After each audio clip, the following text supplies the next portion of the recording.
Hello, welcome back to the channel. It's me, Emmy the Cat Lady, and you join me here at the Citadel, the capital Wasteland, for this month's video essay. So, I wanted to talk about the Brotherhood of Steel and the kind of way that that faction has changed and developed over the years. So, we're going to get into how the Brotherhood started, how they ended up, what kind of happened with all the different kind of chapters across the Wasteland, and really talking about their kind of descent into being a cult, in a sense. And that certainly seems to be something that they have. You know, things have kind of changed quite drastically since the very beginning, and I think it's quite an interesting thing to examine. So, a bit of background for those that don't really know the full history of the Brotherhood of Steel. It's a very interesting one. So they are one of the oldest kind of post-war factions in the Fallout games. They actually were formed informally sort of just before the bombs fell, which the bombs fell on the 23rd of October, but the Brotherhood kind of started out just a few days before that, and it happened because Roger Maxson, who was a member of the United States Army at the time of the Great War, and he was sent to the Mariposa military base and discovered the secret FEV experiments that they were doing on people. So Roger Maxson led a rebellion against the government and basically overthrew the scientists, took control of this facility, and then obviously the bombs fell, so he ended up becoming the de facto leader of the survivors at the base. And when they were sure that there was no radiation around, after interrogating all the scientists and getting some answers as to what happened and taking the decision to execute them, then Roger Maxson led the survivors from Mariposa military base, and they headed for the Lost Hills bunker, which became the founding headquarters of the organisation. So the Brotherhood was formalised, and then eventually Roger Maxson died of cancer in 2135, and he was deified, so he was spoken of and treated as a deity, as a god essentially, by the members of the Brotherhood of Steel. So his son took over as High Elder, known only as Maxson II, and then his son John Maxson became a respected paladin.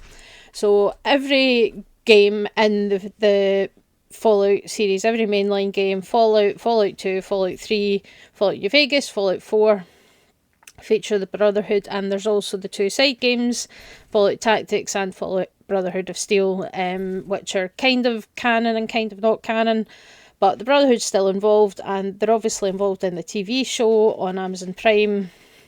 They played a big role in season 1, and certainly it looks like they're going to have some interesting storylines ahead of them in season 2, which comes out in December.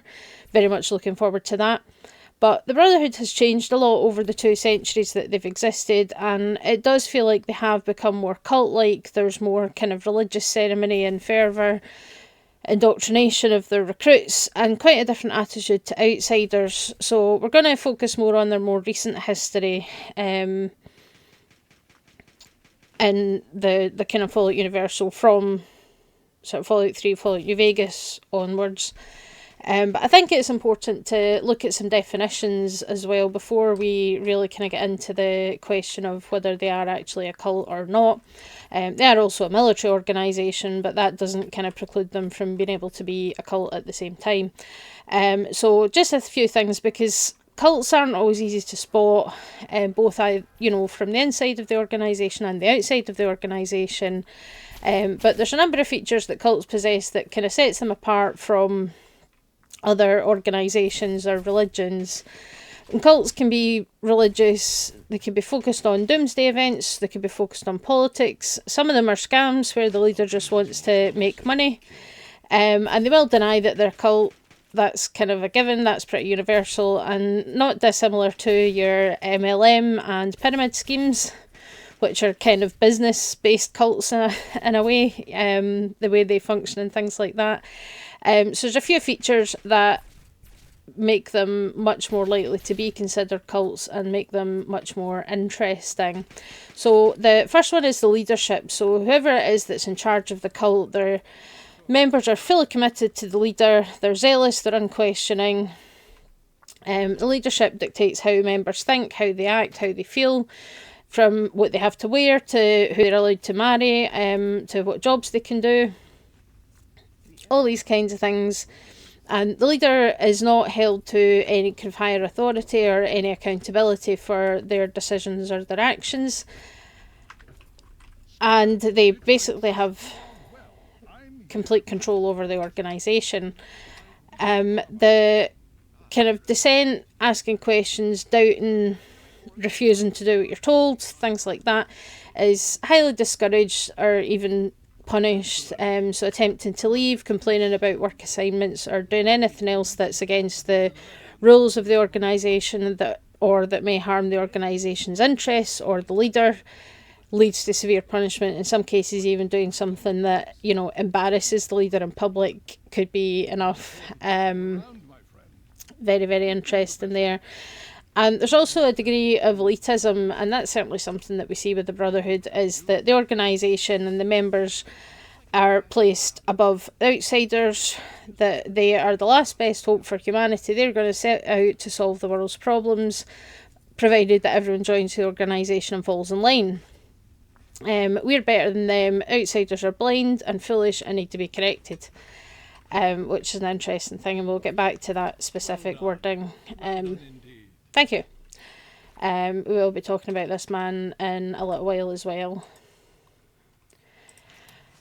But yeah, so there's the elitism that, they're better than people that aren't their members. They are above everybody else, and, the outsiders are blind and foolish and need to be corrected. And thoughts and belief are controlled through things like indoctrination, propaganda, harsh punishment, fear and shame tactics, to manipulate the members into falling in line with the belief system that's been set out by the organisation. They expect complete loyalty, obedience and subservience, but the members are often exploited in some way as well. Either their work, they're expected to do a lot of maybe manual labour or something like that, or they're expected to hand over all their worldly possessions, hand over all of their money, or even to be isolated from family and friends, to cut contact and only communicate and interact with people within the group. So these extreme beliefs can be developing, and they're taught and enforced, and there's often sort of rituals or religious practices or ceremonies that reinforce these beliefs. But the thing to know is that the shift into a cult is often quite slow and insidious. It's, people aren't just going to come straight out and start recruiting for a cult. It's something that, kind of develops over a period of time, and it evolves as the leader of the groups become more extreme in their views and become... Oh, that's kind of what's left of Liberty Prime there. Per Liberty Prime. But yeah, so, it kind of becomes more extreme over a period of time as these beliefs and these opinions kind of seed into the membership and they grow. And a charismatic leader who knows how to manipulate people can do a lot to convince other people. Some people think, oh no, they're too smart to fall into a cult, they're above it, they wouldn't be fooled by it, but it does happen. I think one of the most extreme examples in history is the Heaven's Gate movement, which was founded in 1974, so it was around for a long time. But in 1997, 39 members of the group were found dead in and around San Diego, and they were basically committing a ritual suicide in order to join a passing comet and reach the next level. So, sometimes these cults can be very extreme, and there have been ones that have been a complete scam, to the point where the leader basically gets everyone to commit suicide and then runs off with all the cash. It's pretty twisted. But there's been lots of these examples, and I'm sure you can think of plenty other examples in real life and other media. and even in Fallout, you know, there are other cult-like organisations that have varying degrees of harmful behaviour. Children of Atom's another one that's quite an interesting one, that it starts out as some kooky, like, small religion, but progresses to be quite a serious organisation that are quite dangerous in certain places. Then you've got the homologists, which are fairly harmless, but also a bit bonkers. But, you know, it's very, very interesting to see. And things like disasters, things like, you know, the end of the world can absolutely progress into these kinds of situations. So, yeah, very, very interesting thing to think about. And the Brotherhood, certainly at this point in 2277, they're not quite there yet, but we're going to have a look at how things change. So what happened was that the Brotherhood of Steel obviously originated in what's now New California from the Lost Hills bunker, but they have sent out groups east and north and to various other places to find technology. That was their main, you know, their main goal is to recover technology, to preserve technology, and to control technology, and to keep it out of the hands of people that would misuse it. That's kind of the goal. So they have sent people to various parts of North America to pursue this goal. So for the next section, we are going to head over to the Mojave Wasteland, and we're going to have a chat about what happened there with the Brotherhood of Steel. That's going to be a very interesting one, so I'll see you over there just directly. Here we go. So welcome to Hidden Valley, the bunker in Hidden Valley. So this is where the Brotherhood live in Fallout New Vegas. So this is them, basically a big computer room. So this is where a lot of the scribes do their thing. But I think there's an issue with a virus or something that I probably haven't had, because my quest in this game is to destroy them, which we're not going to do. We're just going to talk about them. The bunker takes a little getting used to, doesn't it? Yeah. So basically around the kind of 2270s, the Brotherhood were kind of moving east from New California and exploring further afield around the Wasteland. So a group were sent and they discovered Hoover Dam, which obviously would have been useful as a sustainable source of power, because it's a hydroelectric dam. It's a good source of power for people that like their technology, like these guys. So it kind of makes sense that's where they would want to go.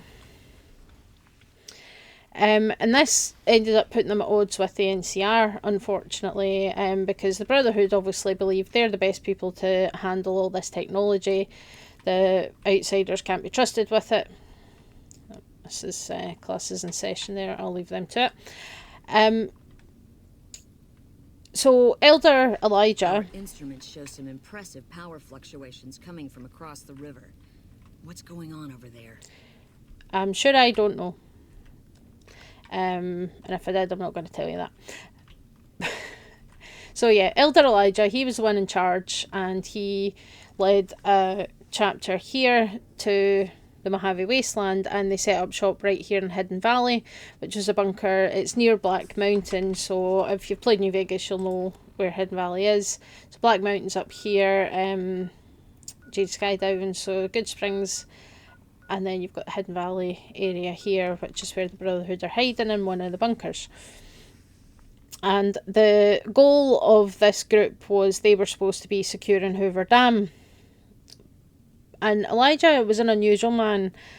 Normally, the person that becomes the elder of a chapter of the Brotherhood of Steel is a paladin, a senior paladin that has the experience and is agreed that is the best person for the job.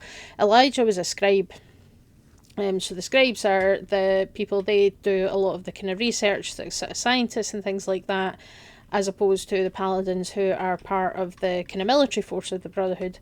But Elijah was good enough to be considered an appropriate elder for this chapter of the Brotherhood of Steel.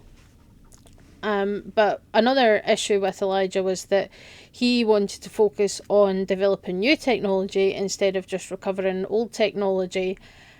And the others thought his ideas were kind of radical, so they sent him away on what was possibly going to be a suicide mission just to get him away from influencing the other members of the Brotherhood at the time. So, makes sense. So he discovers Helios 1. And they garrisoned themselves there against the Paladin's opinion, but he wanted to investigate Helios 1, which is the solar power plant. I'll show you where that is on the map as well. So Helios 1 over here, so kind of across the mountains, and it's just north of Novak.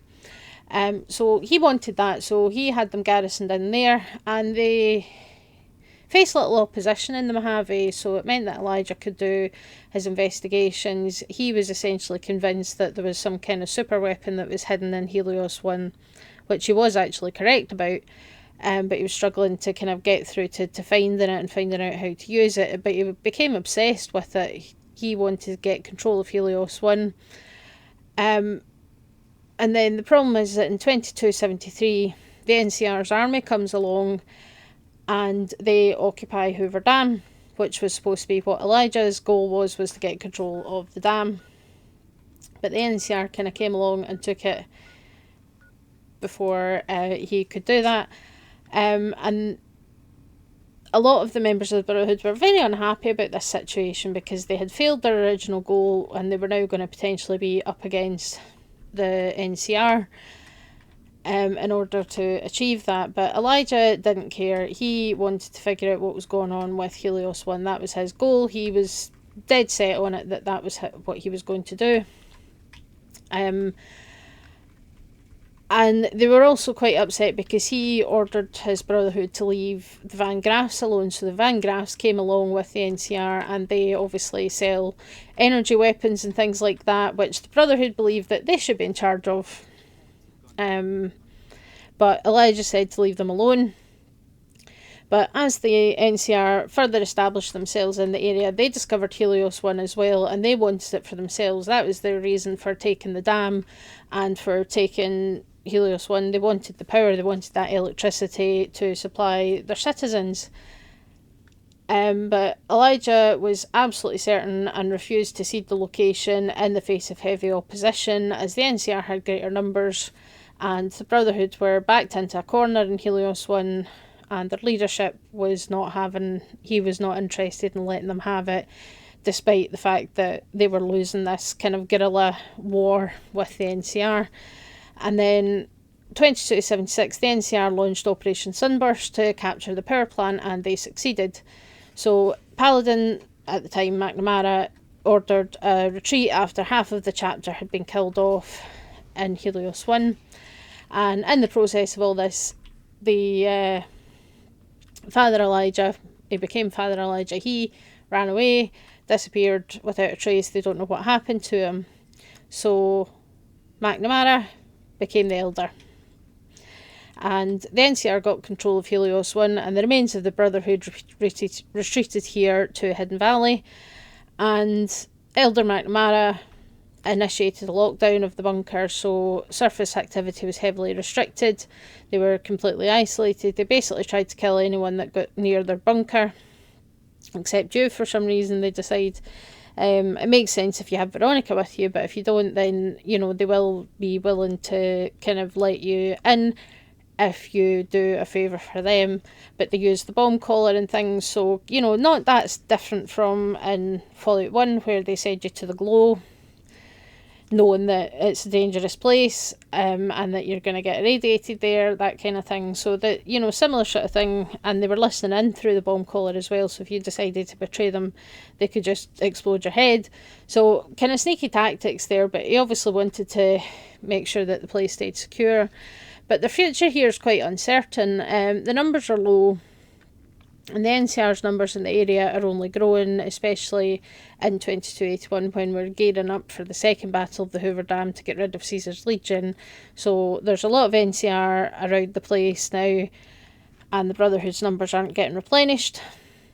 And because of this, there is yet another schism in this chapter of the Brotherhood of Steel. Head Paladin Harden wants McNamara to step down. He believes a change is needed for this chapter to survive. And Veronica, who's a companion that you can meet at the 188 trading post, Veronica Santangelo, she is a scribe who is working on the surface, but she's looking for proof that the Brotherhood's going to have to change something if they want to survive, and that the situation they're at is a dead end. But if you do that quest with her, and then you talk to McNamara about it, he knows that the Brotherhood is doomed if they stay this isolated and just hide away. He knows that's going to be the end game for them, but he doesn't want to do anything about it.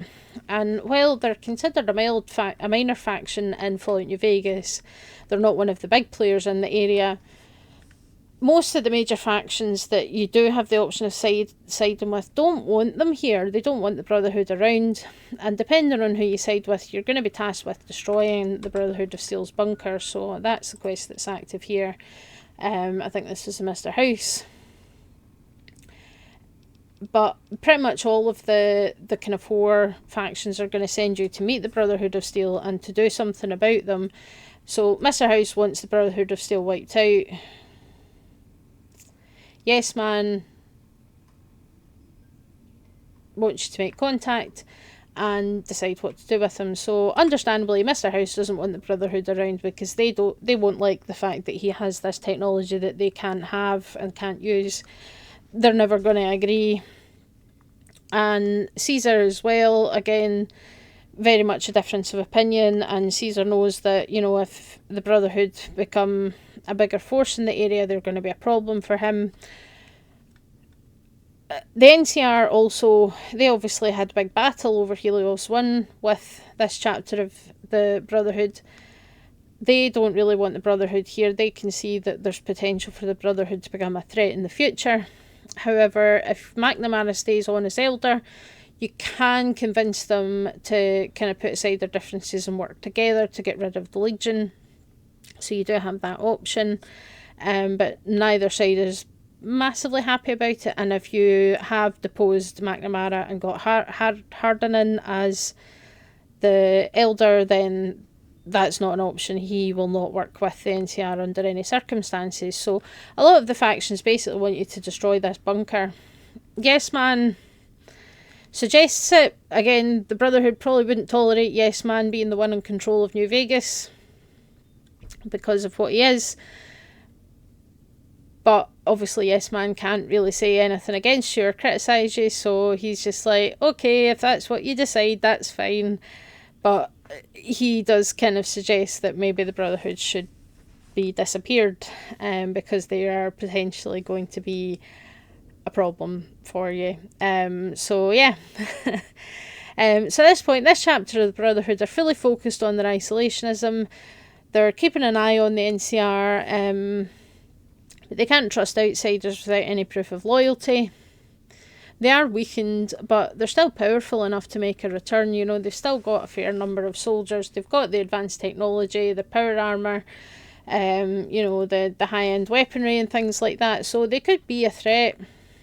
But McNamara is fully aware that being so closed off means that they do risk dying out. They've not replenished the numbers they lost when Elijah refused to see sense and persisted on clinging on to the solar plant despite the overwhelming numbers of the NCR. He knows this, but he refuses to do anything about it, which is what causes Veronica to have her doubts. And with her companion quest, you can encourage her to leave the Brotherhood because of this, and she ends up, I think she can go and join the Followers of the Apocalypse instead. So it's a really interesting one that, they're sticking to their guns to the point of stubbornness, but even in full awareness that continuing to be like this is going to cause them problems, McNamara is still doing it anyway. And Paladin Hardin's going to be a much more dangerous prospect to deal with if he gets control of this chapter as well. So, they're standing firm in their beliefs, which is admirable, but it's not. It's maybe not going to be the best thing. And eventually, this area, they are going to end up losing if they don't make a change in some way to continue to survive. But while this was going on, there was more happening much further east, so we're going to head back to Fallout 3 and I'll see you there. Okay, welcome back. So here's Elder Lyons. So he is the Elder of the Capital Wasteland chapter of the Brotherhood. So while this was all going on in the Mojave Wasteland, another detachment was sent much further east after the Enclave had been destroyed by the Chosen One. So after the events of Fallout 2.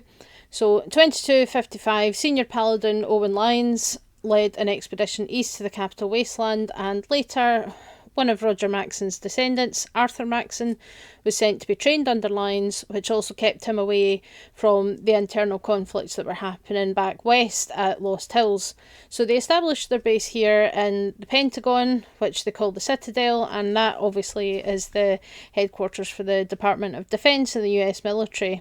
The surface layer was pretty badly damaged. Unsurprisingly, places like the Pentagon would be high-profile targets in a war, but the sublevels held a lot of technology and weaponry that they could use, including the giant Doom robot by the name of Liberty Prime. So Lyons was directed to establish a permanent base here for the Brotherhood. The Brotherhood is an old organization going back to the years just after the war. We are but a part of it. What would you like to know? Yeah, so they are, they've been around for a long, long time. They were established a permanent base here to search for advanced technology. They sent a contingent to Pittsburgh, which was plagued by mutations and disease and raiders. They basically razed the entire city and took everything of value, including 20 unmutated children that they took on as initiates. Only one of those actually survived, who is known as Kodiak. His name is Greg Bear, and he's actually one of the Bear brothers. So if you go to the pit and you have to fight in their arena, and you fight the Bear brothers, which is Greg's two older brothers that were left behind. So yeah, where's the rest of it? The Brotherhood began on the West Coast. It exists there still. We were dispatched to this location many years ago. In truth, the Brotherhood of Steel has been struggling for years, both here and back home. Honor, truth, courage. These virtues seem to have little meaning in these troubled times, I'm afraid. Yeah, so obviously he is aware that there has been some internal struggles with the Brotherhood over the years. So why did you come here? Ah, no. That's the real question, isn't it? Mm-hmm. Our orders were, and are, to acquire any and all advanced technology. And we have, to the best of our abilities. But when I realized the extent of the super-mutant threat, I felt it was my responsibility to aid the people in their struggle against them. Unfortunately, my superiors back west disagree with my assessment of the situation. They feel I've grown too attached to the local populace. And they're right. In any event, the Enclave's arrival changes everything. There we go. So, quite a good summary.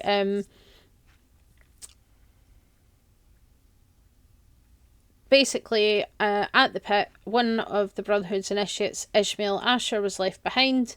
They assumed he was dead, but he got established in the pit, got the steel mill working again, and used the raiders and slavers to his advantage. But he's actually working on finding a cure for the disease that's prevalent in the pit. But in the meantime, Lyons here, he realised they discovered these new super mutants that were very different from the ones that they'd encountered in California, the ones that had come from Mariposa.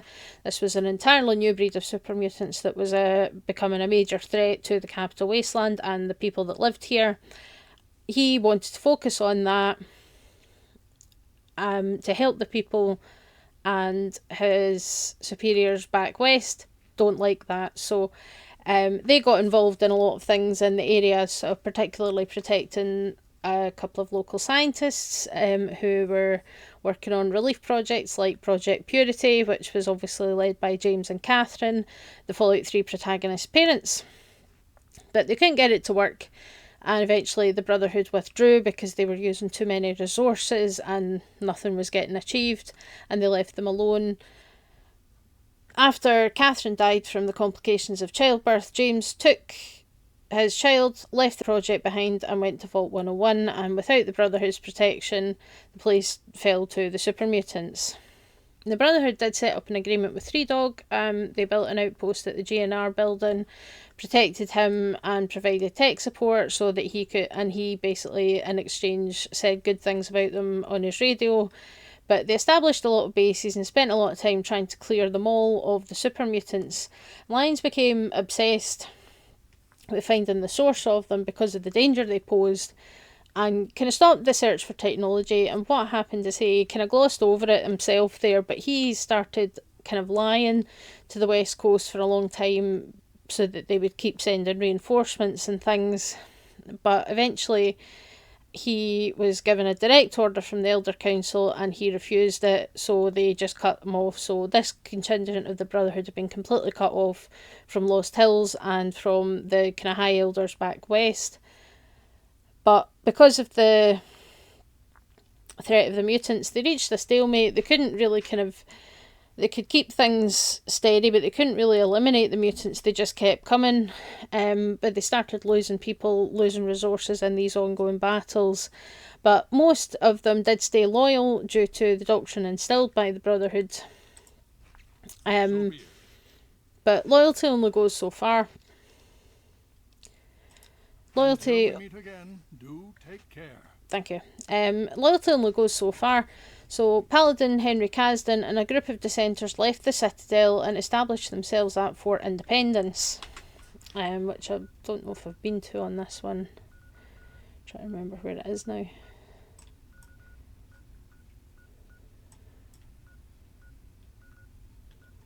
Can't remember where it is.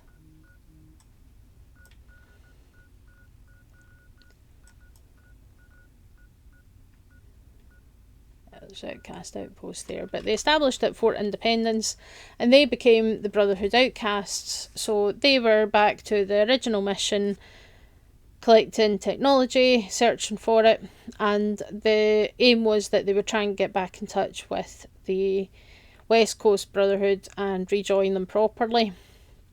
So by the time we get to 2277, Lyons' chapter is weakened and they're stuck in this ongoing battle for territory. Oh, interesting. Stuck in this ongoing battle for territory with the super mutants, and they get involved with the Lone Wanderer and Dr. Lee to basically fight against the Enclave and get control of the water purifier at the Jefferson Memorial. So they work on getting Liberty Prime going. This is post-game, so Liberty Prime is not looking too hot, at least what's left of them. But they managed to retake the Purifier and defeat the Enclave, and then take down the Enclave's mobile crawler at Adams Air Force Base. So basically, Lyons was cut off from the Brotherhood because he was too focused on protecting the people, and he was not sticking to the original mission, essentially. He was more interested in protecting the people, and that's not what the Brotherhood are about. So going against the organisation's rules, going against their wishes, is going to make you unpopular with the leadership. So, you know, that's one of the things that, okay, if you're not going to do what you're told, then we are going to cut you off from all support. And that's exactly what happened. Okay, so yeah, at this point, after they defeated the Enclave and took the Adams Air Force Base, they began construction on the Prydwen, which was a huge airship that would improve their military power and their mobility and allow them to travel further afield with more of their forces. They also made use of what the Enclave had. They researched their technology. They took control of the vertibirds and things like that. But the loss of Liberty Prime was a blow to their ability to show power. So the rise of Arthur Maxon. So sadly, Elder Owen Lyons dies in 2278, and his daughter Sarah succeeded him as elder, only to die later that same year. So the Brotherhood went through a cycle of ineffectual leaders for a while, and then Arthur Maxon came along. So this is the notes that they have. So this is the essentially the Maxon terminal. So this has a history of the Maxon family. So actually it's quite an interesting one. It goes right back. So we've got the details. We don't know exactly when Roger Maxon was born, but we know when he died at the West Tech Research Facility and then Mariposa.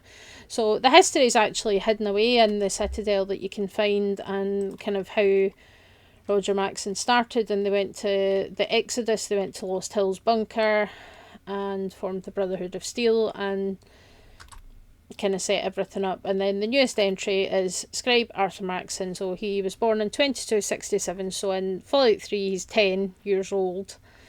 The only son of Jonathan and Jessica, who are both deceased, the last of the Maxon bloodline. So as an infant he was sent here to be fostered by Owen Lyons.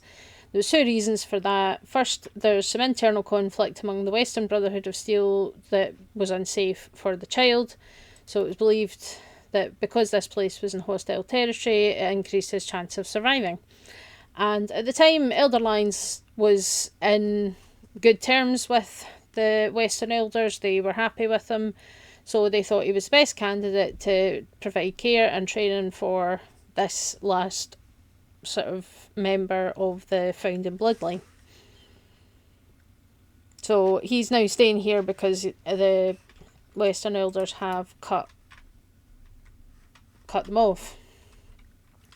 But we can actually talk to him. I just need to remember where he lives. So he does have his own little bedroom somewhere. Stranger, I am Squire Maxon, loyal servant of Steel. It is an honor to make your acquaintance. There we go, I found him. Not the easiest to find. But yep, this is the young Squire Maxon. So yeah, we're going to be nice to him. Honour is all mine. Oh, well thank you. Your words are very kind. Kinder than those I usually hear. Is there something I can help you with? So aren't you a little bit young for all of this? Oh, well, you see, I am descended from the great Roger Maxon, founder of our order. I am the last of his line. They say my soul was forged from eternal steel, but I don't believe that. I'm really just a normal boy. I was sent to the Citadel many years ago to be fostered by Elder Lyons. But that was before the Western Elders lost faith in the Elder. I really don't know if I'll ever get home, but, well, I kind of like it here. Sentinel Lyons has been very kind to me. She's taught me so much. There we go. So yeah, kind of an interesting summary. So he is kind of a wee bit kind of concerned about the fact that Elder Lyons has been cut off from the Western Elders, but he doesn't want to speak ill. He doesn't want to speak out about it because that's also against the rules. But he's learning a lot from Sarah Lyons, so he has been getting trained. So actually we can ask him, they don't actually make you fight, do they? No. But I could. I know I'm ready. I mean, it would be scary, but it's not fair that I have to sit inside while the knights go on patrol. I did go out one time, you know. Sarah, Sentinel Lyons took me out, just to show me. I killed a super mutant too, I swear. I also sort of shot Sarah, but just a little.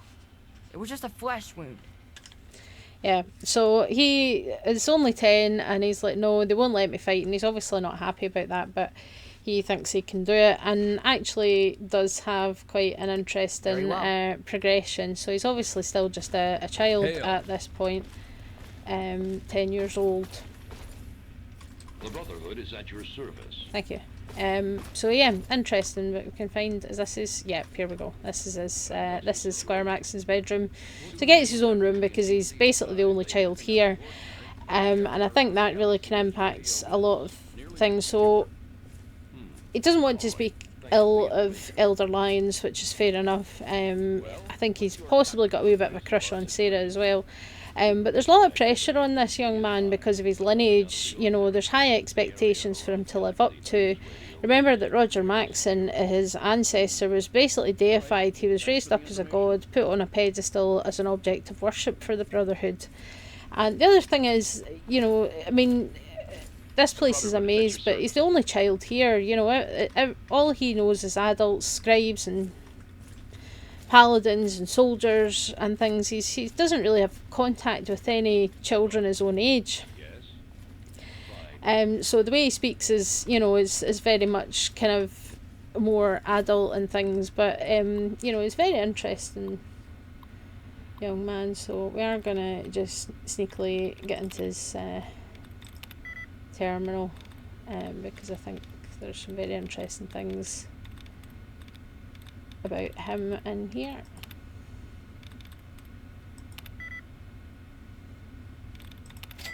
There we go. Yeah, so this is his own little terminal. So he writes stories and poems, which is adorable. It also has a diary, and he doesn't like Scribe Rothschild. He just wanted to talk to the robot and see if he'd be my friend. What if he can't walk? It's really funny. And yeah, he's got a bit of a crush on Sentinel Lions, because she taught him how to kill someone by stabbing them in the kidneys. So yeah, interesting. And he's been reading Guns and Bullets, so you know, he's clearly ready and he wants to live up to his legacy, but it does put a lot of pressure on him. And he's got quite an interesting history. So when you encounter him in Fallout 4 and he's an adult, he has done quite a lot of things. So we're going to go forward in time a little bit to see Arthur Maxson as an adult, so bear with me. Here we go, welcome to the Pridwin. So yeah, it's actually turning out to be kind of a nice day weather-wise. Oh, there he is, there's the big guy. Liberty Prime down there. So yeah, we're here at the Pridwin in Fallout 4. May the Institute's fall be a lesson to anyone who risks tampering with our humanity. I'm sure it is.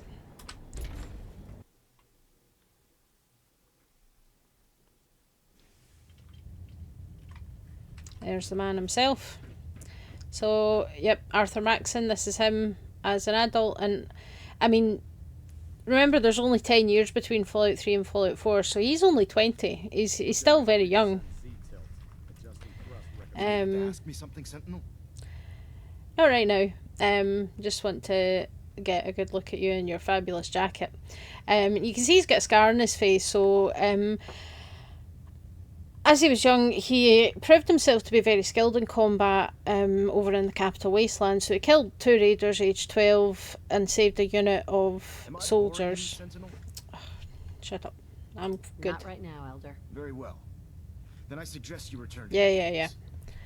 But yeah, so he killed the 2 raiders, saved a unit of soldiers. Age 13, he killed the Deathclaw, and that's where he got the scar on his face. So you can see he's got that big scar on his face. And age 15, he killed a super mutant named Shepard, who had risen up as a leader of the Vault 87 mutants. So word of his achievements reached the Elders at Lost Hills. They were very impressed with what he achieved. Anyone who is engaged in such fraternization should report to Knight Captain Cade for immediate decontamination. There you go. All. So yeah, they do have rules about fraternising outside of the Brotherhood and things like that. No, I want to look at your computer. So, word of Maxson's achievements got back to the Elders at Lost Hills, and when Arthur was 16, he succeeded in negotiating with the outcasts and reintegrated them back into the Brotherhood. And that's what got him appointed as Elder of this chapter of the Brotherhood of Steel, the youngest ever. And he has the full support of the West Coast Elders. Apparently there's even been cults popping up, which they are having to put down, that are worshipping Arthur Maxson, which kind of makes sense given that his, Roger Maxson, the founder, was deified, so he's the last living descendant. You can kind of guess where that's going. So yeah, we've got a note here about in Proctor Quinlan's terminal, just to document his rise within the ranks of the Brotherhood. So he wants to basically write a biography.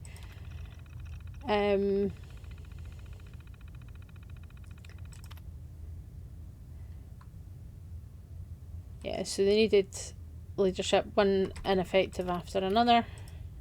And then here's the list of his accomplishments. So single-handedly killed the Deathclaw, and then he defeated Shepard and got the Brotherhood outcasts back on board. And that's what got him to be the Elder when he was only 16 years old. And the youngest in history. I mean, they say Elder, presumably, you know, you need to be older and more experienced. And his authority and influence is spreading across the East Coast, and the mobility afforded by the Pridwen, West Coast, are eradicating cults that have popped up to worship Elder Maxon, which he doesn't like, as it goes against his beliefs. But he wants to be the perfect human specimen, an example of everything a human can achieve by advanced technology, blah blah blah. So yeah, interesting. So, you know, Proctor Quinlan wants to write a biography of him, and he wants to be the one to do it. You have technical. No, I don't. Go away. But yeah, so we've obviously got this massive airship that gives them mobility, and it's Arthur Maxon's become a living deity to the Brotherhood of Steel, which, you know, that's kind of one step on the road to becoming a cult. That, you know, the leader has become seen as a deity to the members, and, you know, a focus of worship and things like that. So, you know, we are starting to head that way.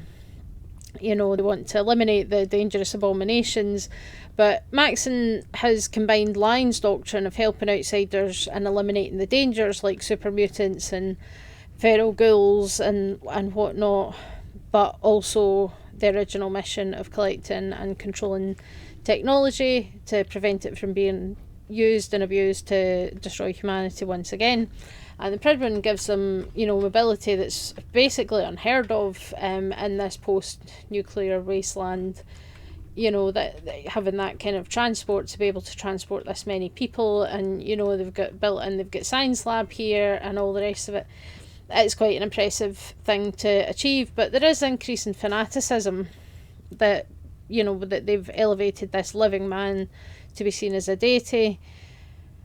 And shortly after this is when they started sending squads to scout the Commonwealth as a place to investigate for more technology.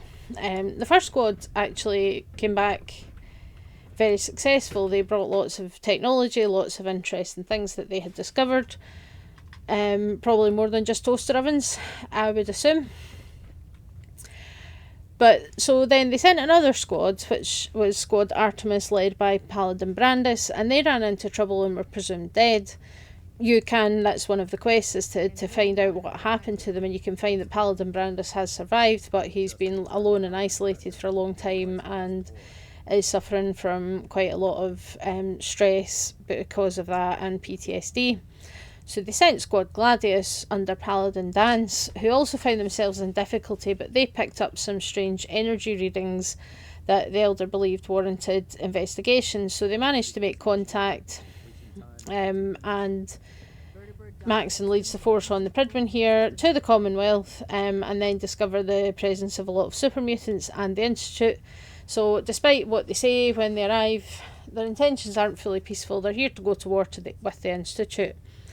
Once they kind of discover that, and that involves rebuilding Liberty Prime and getting themselves established. So they are here at the Boston Airport. So we'll head outside so that people stop talking.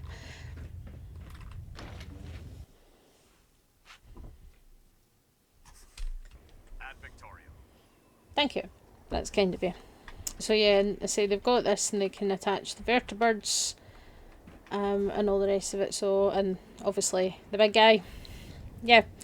But they've recruited as well. So one of the key differences between this Brotherhood and the previous iterations that we've talked about is that they are open to recruiting outsiders. So you can be recruited, which I did in this playthrough. Basically, if you go and help Paladin Dance, he'll basically recruit you then and there, and then formalise it when you come to the Pridwin. And they're recruiting from both local area, and obviously they've recruited a bunch of people from the capital Wasteland, including Paladin Dance, who came from Rivet City, but actually came from the Commonwealth, as we find out later. But Arthur Maxon starts introducing some reforms that are pushing the Brotherhood further down the path to becoming a cult. Okay, so I've just come down to the ruins of the airport. You can hear Liberty Prime stomping about, and Curie's just asked me if we can catch a flight to Los Angeles. Unfortunately, I think the answer to that is no.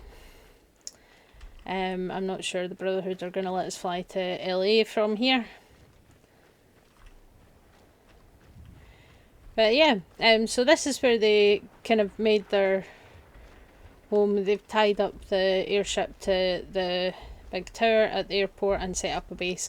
So, need to talk about the reforms that Arthur Maxon has introduced to the Brotherhood. So, I say that one of the biggest ones is the external recruitment, which isn't a bad thing, but we've talked about, the Mojave chapter and how if they isolate themselves completely and don't let anybody from outside come in, and if they're not allowed to have children potentially as well, then eventually their population is going to die out. So recruiting from the outside, bringing new people in, makes sense.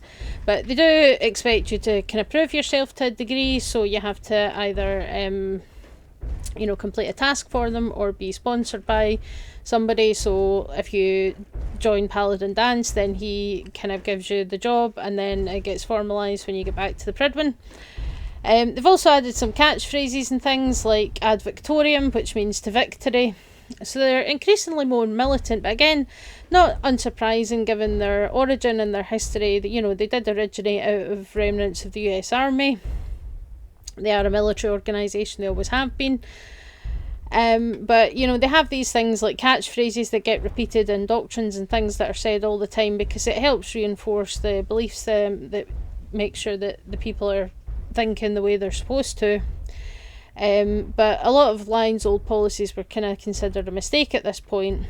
But loyalty and self-discipline is expected of all members of the Brotherhood. They don't appreciate betrayal, even if it's inadvertently.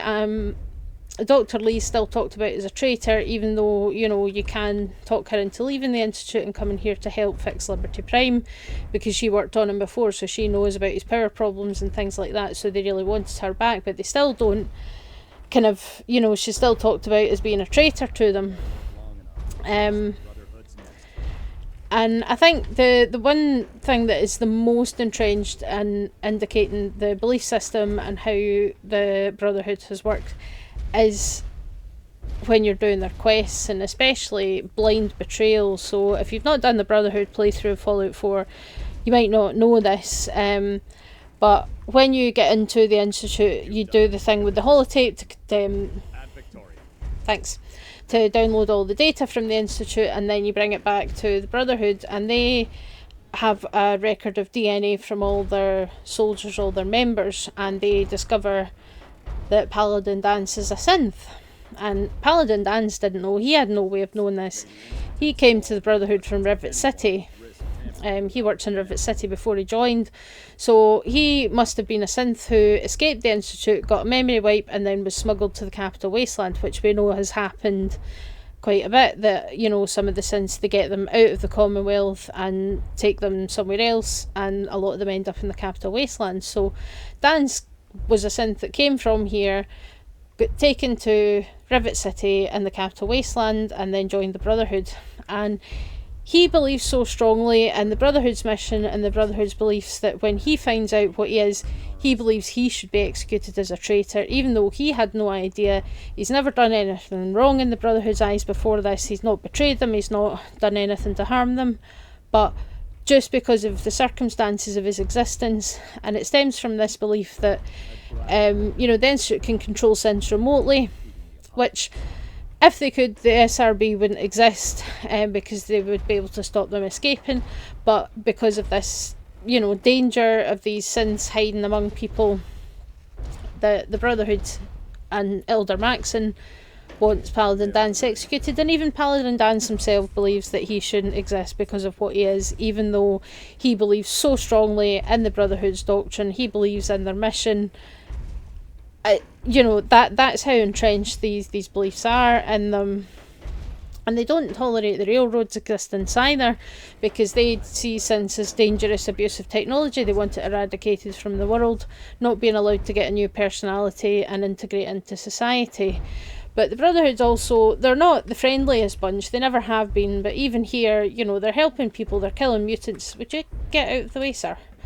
You know, they're killing mutants and all the rest of it. But they do send you to shake down ordinary civilians for supplies, you know, and not exactly in the most friendly way. You just like, no, you will hand over 30% of your crops to the Brotherhood, or, you know.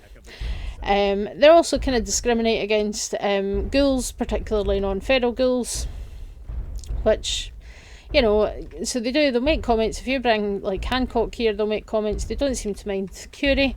Or if you bring Strong, then they're kind of like, what are you doing?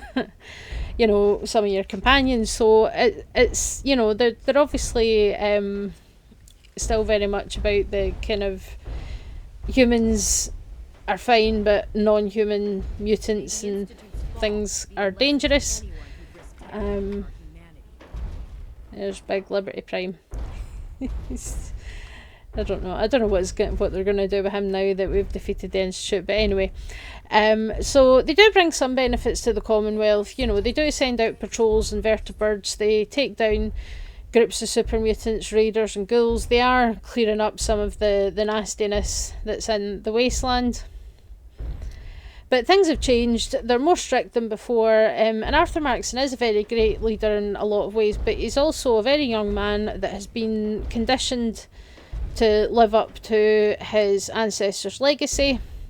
They see him as a living deity, and while at this point they're eradicating the cults, it doesn't seem like they fully achieve this. So we now need to kind of move back west, which I don't really have a way of demonstrating, so we're just going to hang out here at the airport to talk about this. But yeah, so this is the one that's the kind of settlement that you can build, actually, I think, here.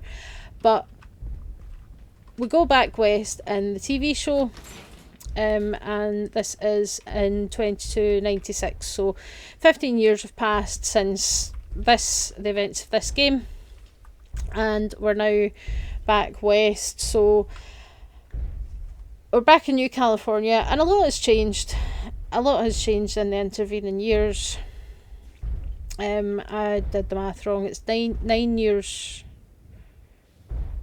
from this game. It's 15 years from Fallout New Vegas. Sorry, maths is not working today in my brain. But yeah, so it's 15 years from the events of Fallout New Vegas, and it's 9 years from the events of Fallout 4 when we get the first season of the TV show. The NCR is a shadow of its former self.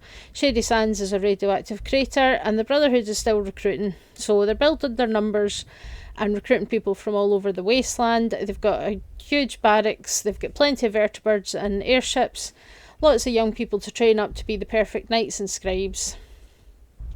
And we have a new cast, a new section of the Brotherhood who are the clerics. So their job is to provide instruction and religious ceremonies. They preside over the training of the recruits and decide who gets to be anointed as a squire and sent out to accompany their night and field missions. And it does seem that they get instructions from the Commonwealth, so it's possible that Arthur Maxon is still in charge, or his successor is following in his footsteps. But there's a lot more kind of indoctrination and fervour, and a lot of them are quite ignorant of local history as well. They don't seem to learn much about what happened. Like some of them are like, wait, what, the Enclave is real? You know, and that kind of history isn't there. Their education is definitely lacking in a few places, particularly sex education seems to be very much lacking, given that conversation between Maximus and Lucy when they're stuck in the isolation bit at Vault 4. You know, and they do instruct them on the kind of technology and things, but they take quite a harsh method if you get answers wrong. You know, it's very much kind of old school, actually. But you know, it's interesting what they do get educated on versus what they don't get educated on. So it's essentially they stick to the hard sciences, so, you know, mathematics, physics, all that kind of stuff, but they don't really teach much of like history, you know, political stuff or anything like that, which is interesting. And then you've got this new culture that's developed among the recruits. So there's a lot of hazing, there's a lot of bullying, you know, punishment by doing horrible jobs like digging latrines, things like that. And there's a lot of bullying, so those that rank above you in the Brotherhood now have absolute power over you.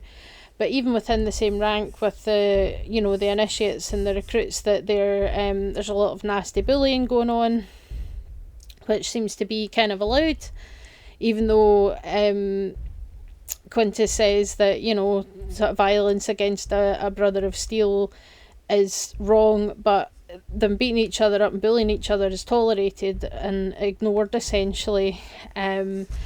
I guess the assumption is that it's going to toughen them up to kind of put up with that, and they should figure out how to deal with it themselves. So, you know, the interaction we see when we first meet Maximus, led by Thaddeus, and then later on they talk about it and Thaddeus says that he was just doing what was done to him. But it's tolerated or ignored because, as Dane says, flesh is weak but steel endures. So again, they've got these sayings like, you know, that flesh is weak but steel endures, which basically means suck it up, buttercup, you need to toughen up. And Dane has clearly taken in all of these new teachings as they repeat them often and allow Maximus to take the heat for their injury when they did it to themselves, which was the equivalent that the razor blade in the boot is the equivalent of World War I soldiers that would shoot themselves in the foot to get sent home. And that's essentially what Dane did there, but they still allowed Maximus to kind of take the heat for it because they didn't want to admit that they'd done it themselves. But these raw recruits kind of pretend to be excited about going to the wilds, which is the Wasteland, but Dane was obviously terrified of that because, you know, they kind of shot themselves in the foot in a way to avoid having to go. And it's not a surprise because we see that the squires are treated as expendable and disposable. So when Maximus is pretending to be Titus and they're just like, yeah, we've got plenty of squires, we'll send you another one, you know, just like, oh, you've run out of ammo here, let's get you some more. You know, they're treated as disposable. They don't really care if they lose a few, as long as they achieve their goal. And the way Titus is treating Maximus, you know, not answering his questions, giving him the, I don't know if you would call it a codpiece, but the ground protection to clean, which is obviously meant to humble him, to humiliate him, to put him in his place, you know. And even after the incident with the bear, he makes threats and says that Maximus is going to get executed and you know, he's going to get in trouble. And he's helpless. He's relying on Maximus to save his life because of his injuries. And he's still talking down to him, even though Maximus is the one that had the power in that situation. He had the power to save Titus or not. And instead of, you know, he's still really horrible to him, really nasty to him. So obviously, you know, Maximus is like, well, screw you then, I don't have to save your life, who's going to know? And that's what he did. And I think the line that he says is very interesting, which is, it's a knight's duty to better this fallen world, you don't deserve that armour. So the power armour is held up as a reward for bravery, which you have to earn, and that's fine, that's fair enough. It's a finite resource, so they obviously don't want to go to waste on people that are just going to lose it or, you know, destroy it and get killed. But it's clear that while a lot of the recruits have fully on board with the Brotherhood and their you know, everything that they've been taught, Maximus isn't. He's not kind of fully sold on it. He joined the Brotherhood to get revenge for what happened to Shady Sands, and that maybe isn't the best reason for joining them. So it's kind of an interesting dynamic. But, you know, there's a lot more kind of ceremony and ritual now, which we do see in other, you know, situations. But, you know, when an initiate is elevated to a squire, they're anointed, there's incense, they get branded, so their knight's initial is burned into their skin, which, again, it's forcing them to endure pain, to prove their dedication. And the clerics are new. This is a new thing that we've not really seen before. You know, we had the scribes, but they were more focused on sort of science and data and archiving things, whereas the clerics, they are much more like kind of religious, like, you know, in a kind of pastoral role almost, as well as being involved in their education of the initiates and things like that. So it's kind of an interesting development, and the Brotherhood have a lot of power. They control a lot of technology, they control a lot of power with their airships and, you know, their mobility and all the technology and the high power weaponry they've got. And the big guy who's still stomping around, here he is, he just keeps pace, and he's got nothing to do now that we've destroyed the Institute. So, you know, and I think Elder Cleric Quintus, who's kind of the leader that we see in that chapter of the Brotherhood, that he's taken the orders from the Commonwealth, but even so, again, there's dissension in the ranks. He thinks the Brotherhood's lost its way. He wants to reforge the Brotherhood of Steel, where they take power and he's in charge of it all, and he wants Maximus on side, so he can see potential in Maximus to be what Quintus wants him to be, and he thinks that he can manipulate him. But Maximus doesn't believe in the Brotherhood quite the same way as the others do. Some of them are definitely a bit disillusioned. You know, Titus's rant about toaster ovens kind of proves that much, but they still are ready to take what they want, no matter what stands in their way. So they set off full force in order to take over the Griffith Observatory and control the cold fusion reactor. So it's going to be very interesting to see where they end up in season 2, especially as we're heading towards Vegas, and, you know, maybe we'll find out what happened to McNamara and Hardin and that group of the Brotherhood after the events of Fallout New Vegas, if they're still around, and if, you know, what role the Brotherhood of Steel that we know is going to play in the plot and things. So it's going to be, yeah, no, miles to go before we sleep and all that. So yeah, I think it's very interesting, and I don't know that I would say the Brotherhood is definitely a cult at this point, but they're definitely kind of heading in that direction. So they're, you know, they're expanding their numbers, and that's generally the goal of a cult. They want to kind of bring everybody inside. They don't, you know, it's about collecting all the people, getting all the believers, and convincing everybody else to join.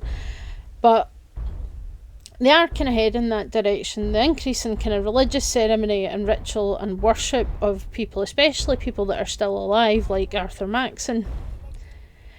And while they've always had that isolationism, they do tend to believe themselves above people that aren't part of their group, and I think it's the way they handle outsiders is kind of interesting. So young Squire Maxon does say to you, one of the things you can hear from him when you talk to him in the Citadel is, shield yourself from those not bound to you by steel, for they are the blind.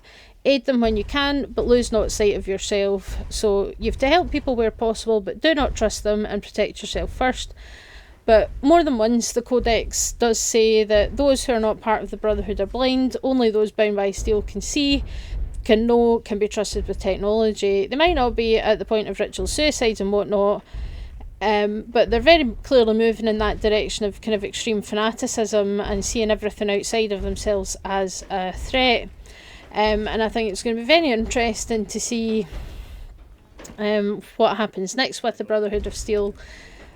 Say if they're going to kind of progress further down that kind of cult pipeline, and become even more, you know, potentially dangerous. And the Brotherhood have always had the potential to be a serious threat to the people of the surface, of people of the Wasteland, and it's whether they are going to end up becoming actual enemies, if they're going to end up kind of becoming antagonists. Whereas, you know, I mean, they were the good guys in Fallout 3, Fallout New Vegas, kind of in the neutral side of things, and here they definitely see themselves as the good guys for taking down the Institute, which, you know, the Institute are the primary antagonists, so that puts them in protagonist adjacent territory. But their methods can be questionable, their rules are very strict.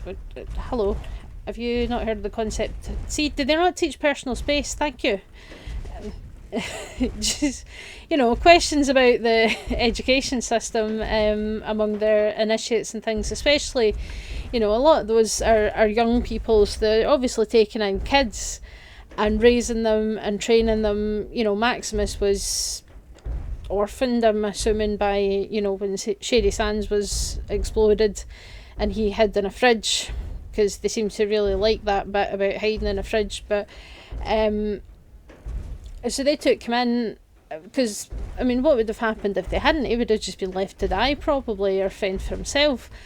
But yeah, it's going to be interesting to see what happens and see what Maximus is going to do. He's now been kind of separated from Lucy and the ghoul, and sounds like he's probably going to be promoted for because he killed Moldaver, even though he didn't.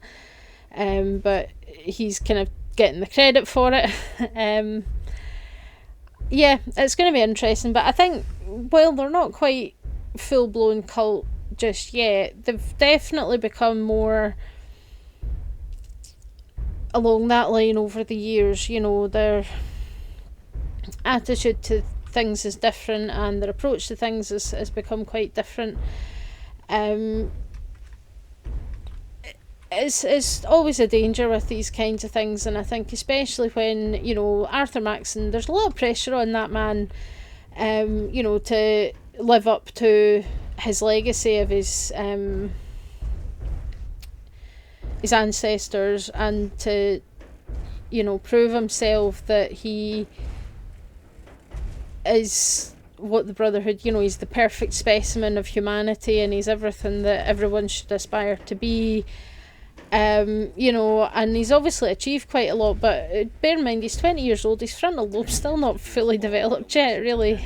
And certainly at that age, when you're kind of 18, 19, 20, you're kind of an adult, but you still have a lot to learn about life at that point, and you might think that you know everything at that time in your life when you're that young, but life soon tends to humble you pretty quickly, and you realise that, even older adults, we don't know what we're doing. Nobody knows what they're doing. It's that thing when you're young and you think that adults around you have got their life together and they know everything about how to human, but nobody really does. I probably have mentioned my age as well. I'm, kind of pushing 40 at this point in my life, and there's still a lot of things that I don't really know or understand about how the world works. It's, nobody really knows what they're doing. We're all just kind of winging it and trying to find our way through life. But yeah, I think, surely if he's got power problems, we should switch him off when he's not in use, because he's just stomping around here. Anyway, but yeah, the Brotherhoods are a very interesting organisation. Obviously, they do play a big role in the Fallout universe as a whole. They play a big role in many of the stories of the games, and I think it's interesting to see how they've kind of evolved from, when they're in Lost Hills and you first beat them in Fallout, and they help you to take down the Mariposa military base and all the rest of it, to get to the point here where they have this massive airship and a massive army, and they come and destroy the Institute, to, a very different kind of picture of the Brotherhood in the TV show a little bit later. That's obviously the latest in the timeline so far. Really interested to see where they go next with them. As always, I do love to hear your thoughts. A lot of what I've said here is kind of my interpretation based on what I've seen in the games and things like that. So do always love to hear other points of view on it. What do you think about the Brotherhood? Do you think they are heading for cult territory? Or are they just a really kind of militant organisation? Because I think there's possibly a bit of both in there, but I'd love to hear your thoughts in the comments, and any feedback you've got, always welcome, and I'll see you all next time. Bye.